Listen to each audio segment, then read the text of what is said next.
12해 동안 고치지 못했던 고질병으로 고통받던 여인이 있었습니다.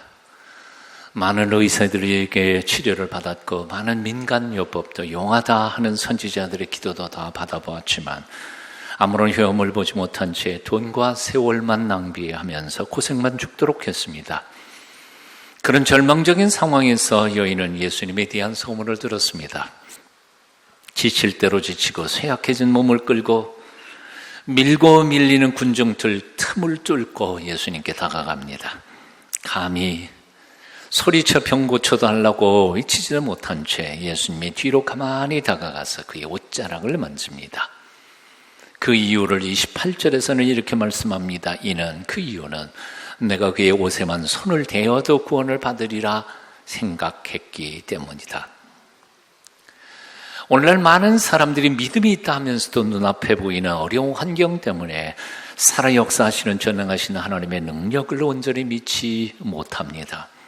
조금만 어려움을 당해도 쉽게 낙심하고 좌절하고 포기합니다. 하지만 이 여인은 그 처절한 12년 동안의 절망 속에서도 믿음과 희망을 잃지 아니하고 예수님의 옷자락만 만져도 나을 줄 믿었다는 것입니다. 그냥 믿기만 한 것이 아니라 그 수많은 군중들 사이를 뚫고 예수님께 다가가 그의 옷자락을 만졌습니다. 어떤 이는 그의 마음을 이렇게 적었습니다. 여인의 마음을 주님께 다가가기에는 너무도 부족하고 죄 많은 제가 당신의 옷자락에 손 대어도 되겠는지요? 당신의 거룩한 옷자락에 손을 대는 것은 제게는 너무도 큰 영광. 당신의 옷자락에 손만 대어도 제 몸은 깨끗해질 것을 믿습니다. 이런 고백으로 거룩하신 주님의 모습 감히 쳐다보지도 못한 채 다만 뒤따라 가다가 땅에 엎드려 주님의 옷자락에 감히 손을 댑니다. 떨리는 마음, 떨리는 손길로 그 옷자락을 만진 순간 온몸에 전율이 흐르면서 몸이 완전히 깨끗이 나음을 경험하게 됩니다. 그때 주님께서 말씀하셨습니다. 누가 내 옷에 손을 대었느냐?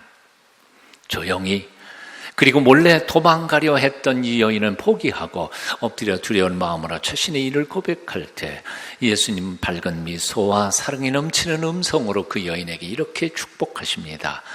여러분 34절 함께 같이 읽어봅니다. 같이 읽습니다. 시작. 예수께서 이르시되 딸과 내 믿음이 너를 구원하였으니 평안히 가라. 내 병에서 놓여 건강할지어다. 한 번만 더 읽어봅니다. 예수님의 말씀만 따라 시작. 따라 내 믿음이 너를 구원하였으니 평안히 가라. 아멘. 오늘 본문 마가복음 5장 21절로는 이렇게 시작합니다. 예수께서 배를 타시고 다시 맞은편으로 건너가시니 큰 무리가 그에게 모이거늘 큰 무리가 그에게 모였다고 기록합니다. 24절도 또 말씀합니다. 이에 그와 함께 가실새 큰 무리가 따라가며 애워싸 밀더라. 수많은 사람들이 예수님 한번 보겠다고 각지에서 몰려들었습니다. 너무 많은 사람들이 모여서 서로 밀치고 애워싸면서 아우성이었습니다. 하지만 그렇게 많은 사람들이 몰려왔지만 그 중에서 기적을 체험한 사람은 단 한 명, 12해 혈루증을 앓던 여인이었습니다. 여기 굉장히 중요한 영적 진리가 있습니다. 하나님께 나아가는 것도 중요합니다. 그러나 그보다 더 중요한 것은 믿음으로 하나님께 나아가는 것입니다. 오직 믿음으로 나아가는 자만이 하나님의 은혜와 기적을 체험할 수 있다는 사실입니다.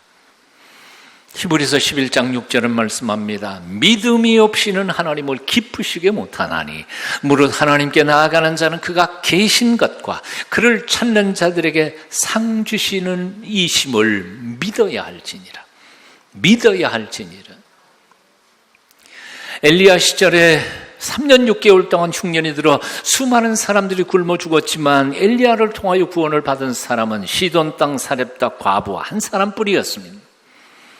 엘리사 시절에 이스라엘에 수많은 아병 환자, 한센시병 환자가 있었지만 깨끗함을 얻은 사람은 이방 사람, 수리아 사람 나만 장군 한 사람뿐이었습니다.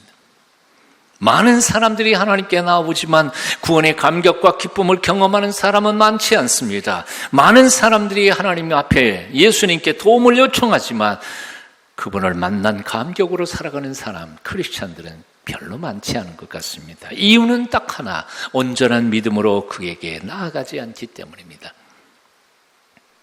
야고보서 선생은 야고보서 1장 5절부터 8절까지 이런 말씀을 적어 놓았습니다. 너희 중에 누구든지 지혜가 부족하거든 모든 사람에게 후히 주시고 꾸짖지 아니하시는 하나님께 구하라. 그리하면 주시리라. 한번 따라해 보실래요? 하나님께 구하라. 그리하면 주시리라. 모든 사람에게 후히 주시고 꾸짖지 아니하시는 하나님께 구하라. 그리하면 주신다. 모든 사람에게 했어요. 하나님은 차별하지 않으신다는 거예요. 모든 사람에게 후히 주시고 꾸짖지 아니하시는 하나님께 구하라. 그리하면 주시리라. 6절 말씀 이어서 읽어보면 이렇습니다. 오직 믿음으로 구하고 조금도 의심하지 말라. 의심하는 자는 마치 바람에 밀려 요동하는 바닷물결 같으니 이런 사람은 무엇이든지 주께 얻기를 생각하지 말라. 두 마음을 품어 모든 일에 정함이 없는 자로다. 이런 사람은 무엇이든지 주께 얻기를 생각하지도 말라. 정함이 없는 사람입니까? 믿음이 중요합니다. 간절한 열망과 온전한 헌신과 그리고 결단으로 주 앞에 나아가는 것이 정말 중요합니다.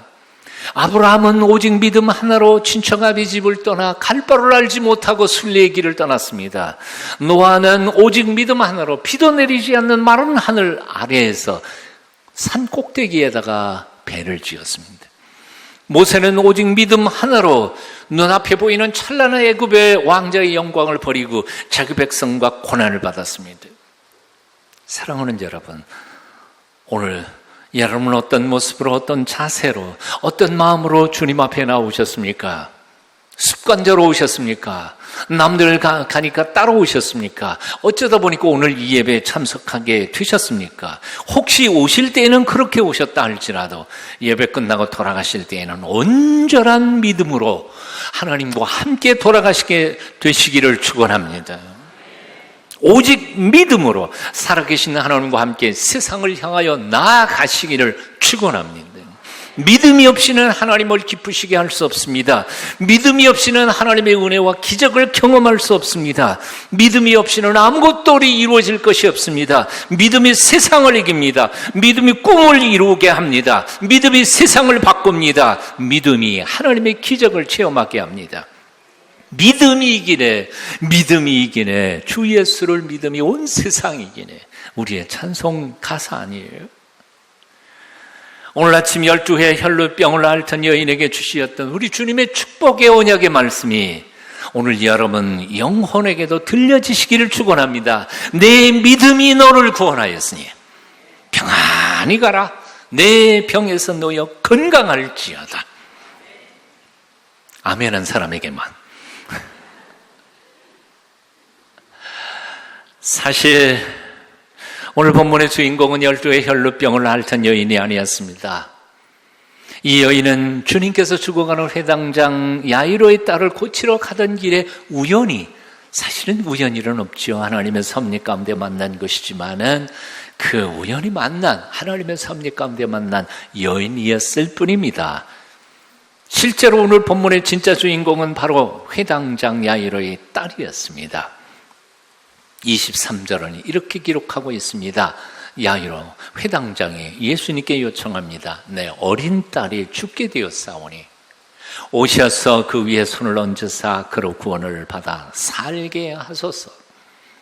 내 어린 딸이 죽게 되었사오니 오셔서 손에 얹어 기도하시면 구원을 받아 살게 될 줄로 믿습니다 하는 믿음으로 나왔다는 겁니다.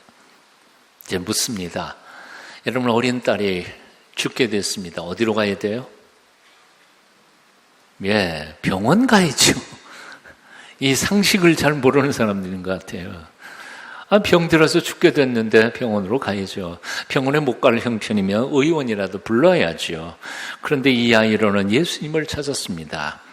그리고 예수님께서 기도하시면 구원받고 살아날 줄 믿었기 때문이었습니다. 그런데 그 12해 혈루병을 앓고 있는 여인을 고치는 시간, 그래서 시간을 허비하는 그때에 회당장 집에서 사람들이 몰려와서 보고합니다. 35절 여러분 한번 같이 읽어보실까요? 함께 읽습니다. 시작. 아직 예수께서 말씀하실 때에 회당장이 집에서 사람들이 와서 회당장에게 이르되 당신의 딸이 죽었나이다. 어찌하여 선생을 더 괴롭게 하나이까? 다시 당신의 딸이 죽었나이다. 어찌하여 선생을 더 괴롭게 하나이까? 끝났어요. 아무리 용한 의사라 할지라도 사람이 죽었는데 어떻게 살려낼 수 있어요? 목숨은 붙어 있어야 용한 의사도 살려낼 수 있는 것 아닙니까? 그러니 더 이상 예수님 괴롭히지 말고 장사나 치르자는 얘기입니다. 그런데 그 말씀을 곁에서 듣고 계시던 예수님께서 이렇게 말씀하십니다. 36절입니다. 같이 읽습니다. 시작.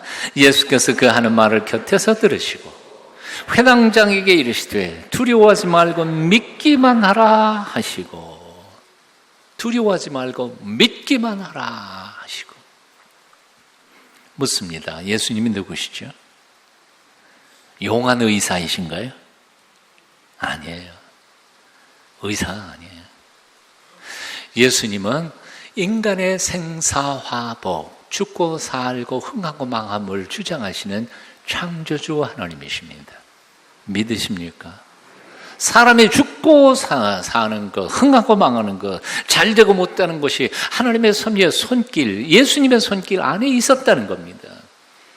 그래서 그분은 말씀하세요. 두려워 말라 어린 양이여, 땅과 하늘과 하늘의 권세 잡으니 널 찾아내어 안보하시리니 죽음에서 생명에 이르리라. 오직 믿음 오직 믿음 만사 형통하리. 오직 믿음. 오늘날 현대 문명의 특징을 말한다고 한다면 이런 한 가지가 있습니다. 바로 수학적 통계와 확률에 근거한 결단의 삶이 오늘날의 문명의 특징입니다. 자, 병원에 찾아갔습니다. 의사 선생님이 딱 진단을 하더니 이야기합니다. 지금 현재 이런 증상이라면 통계적으로 볼 때 당신은 3개월밖에 못 삽니다. 살아날 확률은 5%입니다. 이게 다 뭐지요? 통계예요.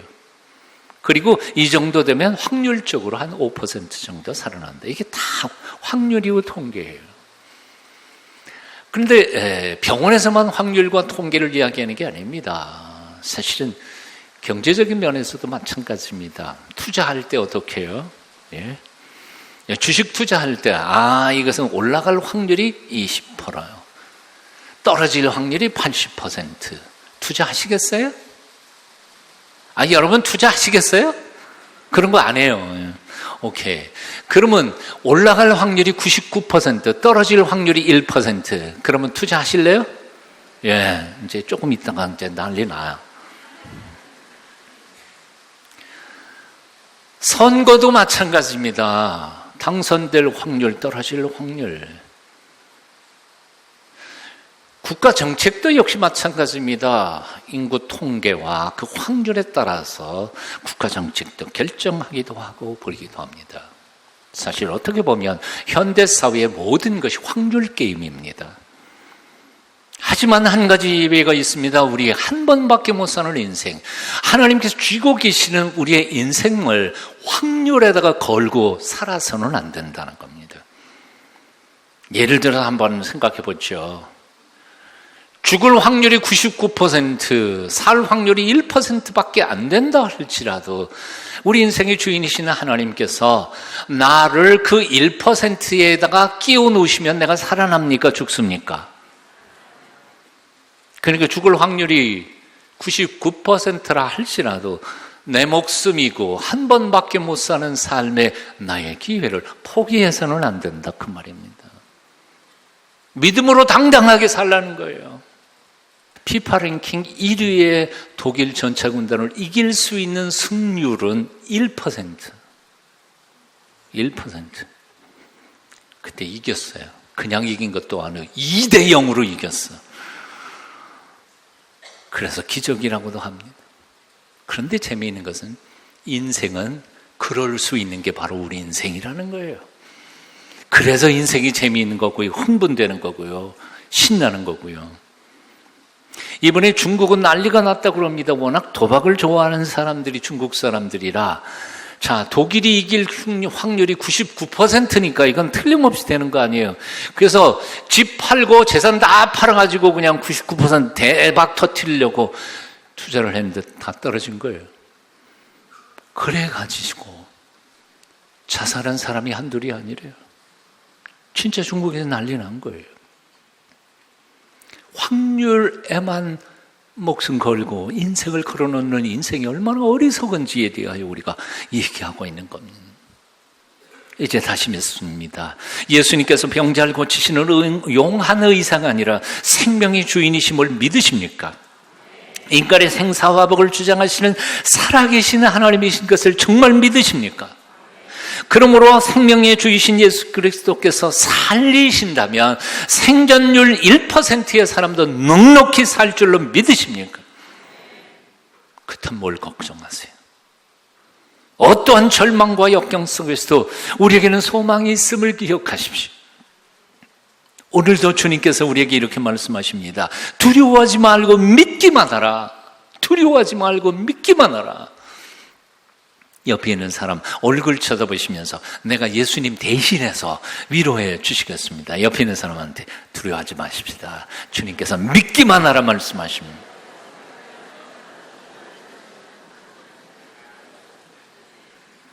오늘 본문을 곰곰이 묵상하다가 보면 12년 혈루병 앓던 여인은 주님 옷자락만 만져도 구원을 받으리라 하는 자신의 믿음으로 병고침을 받았습니다. 하지만 이 회당장 야이로의 딸 12살 소녀는 자기 믿음으로 고침을 받은 건 아닙니다. 누구의 믿음으로요? 믿음 좋은 아버지 때문에 죽었다가도 다시 살아날 수 있었습니다. 세상에는 이렇게 복받아 사는 사람들이 참 많이 있습니다. 자기에는 믿음이 없는데 남의 믿음 덕분에 복받아 사는 사람들, 저도 그 중에 한 명 포함됩니다. 우리 어머님은 돌아가시기 몇 달 전까지도 새벽 기도에 나가셔서 그렇게 간절히 아들 목회 잘하기를 기도하셨습니다. 우리 장모님은 우리 어머님보다 훨씬 더 연세가 많으셨는데, 그래서 90에 넘어가시고는 바깥 출입도 제대로 못하시던 어른인데 마지막 숨 거두는 순간까지 하루 24시간 기도로 사셨습니다. 누구 위에 기도했을까요? 사위 목회 잘하도록. 제가 CC 출신인데 CC 간사님이 우리 집사람 저한테 중매했습니다. 중매할 때 딱 한마디 우리 집사람에 대하여 얘기했습니다. 그 자매 어머님이 권사님이신데 그 교회 최고의 기도대장이야. 기도 많이 해. 그래서 제가 그 얘기 듣는 순간 결정해버렸습니다. 목사 될 사람의 장모님이 기도 많이 해주시면 나 목회 잘할 거다. 됐다. 또 한쪽 구석에는 이런 생각도 들었습니다. 엄마가 기도 많이 하니까 딸도 기도 많이 하겠지. 사실 지난 35년 이상 목회에 사실은 저는 정말 고백입니다. 우리 어머니, 장모님, 내 사랑하는 아내, 기도 덕분에 이쯤이라도 목회를 할 수 있었던 것 같습니다. 다른 사람의 믿음 덕분에. 우리가 이만큼이나 신앙생활하고 먹고 사는 것, 다 누군가 우리를 위해 기도해 주시는 분들의 믿음 덕분인 줄 아십니까? 그런 분들이 없으셨다면 우리는 벌써 믿음 팔아먹고 제멋대로 살았을지도 모릅니다. 저나 여러분 거의 대부분의 사람들은 사실 자신들의 믿음보다는 오히려 야이로의 딸처럼 다른 이들의 믿음 덕분에 복받은 사람들입니다. 그렇게 믿으신다면 아멘 하십시오. 정말이에요. 우리 아버지, 우리 어머니, 내가 사랑하는 사람들의 그 기도와 믿음 덕분에 오늘 내가 있는 거죠. 이렇게 생각해 보면 본문을 묵상할 때 본문에서 가장 중요한 인물은 12년 혈루병을 나음받은 그 여인도 아니고 12살 소녀, 죽었다가 살아난 소녀도 아니고 사실은 사랑하는 딸을 위하여 목숨 걸고 하나님 앞에 나아가 기도했던 회당장 야이로라고 하는 사람입니다. 크리스찬의 신앙의 단계에는 세 단계가 있다고 생각할 수 있습니다. 그 첫 번째는 야이로의 딸처럼 남의 믿음으로 하나님의 기적과 복을 누리면서 살아가는 사람. 첫 번째 단계, 가장 기본적인 단계입니다. 두 번째 단계가 있습니다. 12의 혈루병을 고침받은 여인과 같이 내 믿음으로, 내 믿음이 너를 구원하였느니라 하신 주님의 말씀처럼 내 믿음으로 내가 기적을 체험하며 하나님의 축복을 받아 누리는 단계, 두 번째 단계. 그래도 조금은 성숙한 단계.